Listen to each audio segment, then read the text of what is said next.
Prečo nás muži, ale rovnako aj ženy, nemilujú láskou, ako by sme chceli, ako by sme potrebovali? Veľakrát sa odpoveď skrýva v ich detstve a v tom, čo zažili. Pre dieťa, ktoré nebolo milované, či už ide o muža alebo o ženu, ak tento malý chlapec, toto malé dievča nebolo milované doma, ako vám môže dať lásku, ktorú nikdy nezažili? Ako ťa môže muž milovať, pokiaľ jeho nemilovali ho vlastný otec a jeho mama? Ako ťa môže žena milovať, pokiaľ nevidela tie zdravé vzťahy doma? Preto všetko začína v našom detstve.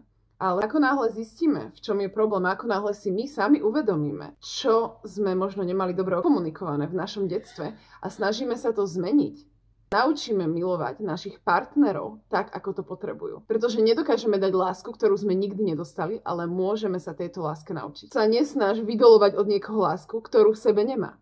Snažte sa obidvaja na tom pracovať, odkomunikovať si, čo potrebujete a snažte sa túto lásku naučiť jeden pre druhého.